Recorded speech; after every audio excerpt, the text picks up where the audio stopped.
besicela indlebe nje kancinci igama lam nguPhumelele Lavisa abaninzi bandazi ngoba kuthiwe Phumura noma ambassador from Life Forces qala leyini kodwa ke ndiuhlathi umjoli uPlashe ushe ibhaca isuka ngapha ezaziwane ndingumfundi mandile ndlela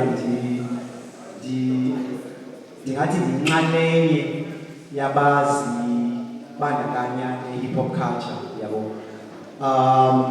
Namhlanje ndicela nje uvelela inkalo mhlawumbe ezimbili ezintathu kumagama esiye sithande ukuwasebenzisa especially apha hip hop singababhali, right?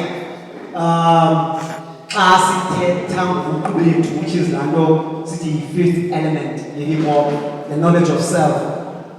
Andizuziphinda besezithethiwe ngokakhuluwa izawande loo nto leyo. Kukho into esiye siyibize ngokuba sisiphiwo. Hayi ndinesiphiwo mna choose you are. Yabo mna ngizoba ndinesiphiwo sam. Ze kubekho into ekuthiwa lubizo. Ziziphiwo zombini zidinga into yoba kubekho isakhono esizawuthi sithini siziphuhlise. Now mna ndicela ukuthetha ngeyam imbono ngokokwam ubona. Bakhona abafundi abaye baziphazamise izinto ezimbini ibe ngathi yinto enye. Kum ndicinga uba isiphiwo esiyasibona mhla sabona mabamelwane so inesiphiwo lekwekwe iyathanda ubonga iyathanda ubhala kodwa ndiye ndakhula ndisisebenzisa isiphiwo futhi saphuhlisa isakhono le nto kuthiwa si-skill kwazokuthi ebudaleni bam abaninzi legend into kanti mna kungona ndiyimveku ngelo xesha iminyaka nje mibini mithathu edlulileyo ndithe ndanokuqaphela umahluko phakathi kwesiphiwo esi bendizazi ukuba ndinaso nobizo olu bendicinga fana uba ndisalela lona.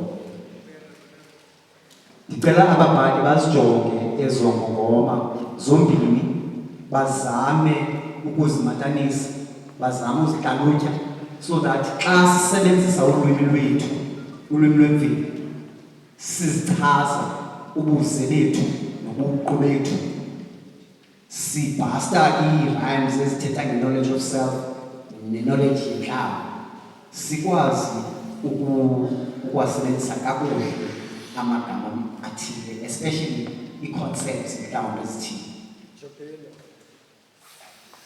Isiphiwo sesisithi kum ndililwela nkululeko kwelilwela abacinezelweyo abo bahluthukelwe emhlabeni wobawo babo.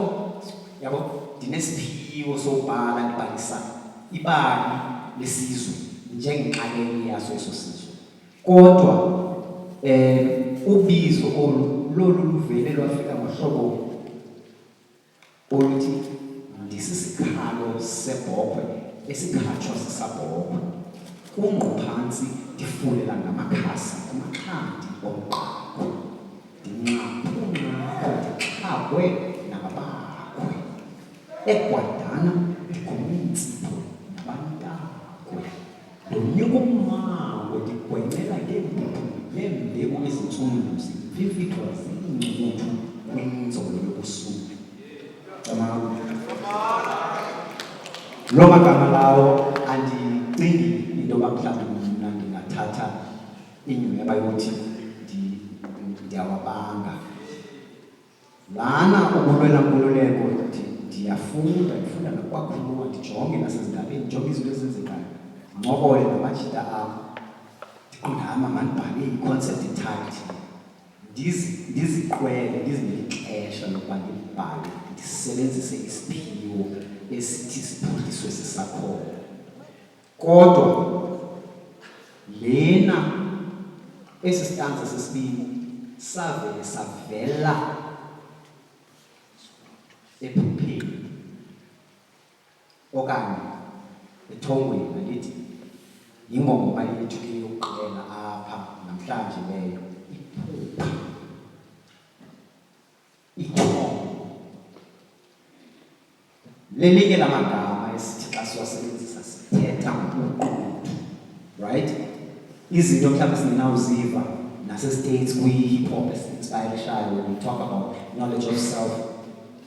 KRS-One can't, bust what we are busting in language yethu. But big up to KRS for holding up with Ushai, Ushai on Clash again. Yabo, ngoku naye uyaqhafaza nje lo bento ayiqhafaza. Yeah, KRS upractice lo yabo. So isinto ngiyasithanda manje sinabili ngolo hlobo. Iphupha ndicinga uba ngolo hlobo lusuka kwisiphiwo umnqweno ukuzibona ukwindawo ethile ufezekisa iminqweno yokuthanda kwenhliziyo yakho. Ndiyayishwakathela le nto futhi ndingayiveli ngentlango zonke, so ndicela ningandihlaba amadlala kwakamsini. Now thina ababhali siyathanda ukuthetha ngephupha. Fezekisa iphupha lakho, fezekisa iphupha lakho. Ukufezekisa iphupha lakho yiminqweno yakho, zizigqibo othi wena uzithathe khona uzithathe lamanyathelo aza kusondeza ekufezekiseni lo mbono unawo phambi kwakho. Kodwa singababhali siyiphazamise le nto. Nantoni? Ithongo. Ithongo liyakubonisa ngokwalo. Akunyanzelekanga into yoba izakwenza isense njani le nto xa ngibhala. Awungendawo wena ivele uyibone loo image ilolo hlobo. Ndiyabhiliva ke into yoba zezona ngawona amabakala anyangayo apha emculweni yenye TikTok emini leyo, yabo. Iphupha lona yinto esidicide ukuyenza, ithongo yinto edicayidwa ngaba banye ngathongo, yabo. Eyesithathu ke sizawuthi umculo sithi ingoma. Xa besiphuma ke elithongo lisiphuma isithi yenza ngolu hlobo. Uyakwazi ukudicayida ngokwakho uba ndiza kwenza ntoni? Umculo. Utho uyimvumi, umculi. Sisigqibo osithathileyo. Kodwa xa kuthethwa ngobungoma, yingoma ozelwe iphila ngaphakathi kuwe enhliziyweni. Yingoma mhlawumbi wena onothi waziswe kuyo ekudaleni bakho njengami. Bendifuna nje nawe usherisha ezo zinto ezo, ndingashumayeli kakhulu uba mhlawumbi ngokwezinye iindlela okanye ngokwezinye iindlela zezinye iindawo i-knowledge of self apha kwi-hip hop ithetha ntoni. Ndiyazibeka mna, ndiyazichaza ndithi ndiyayibulela inkxaso yomntu wonke owuxhasayo umculo, oyixhasayo intshukumo le movement.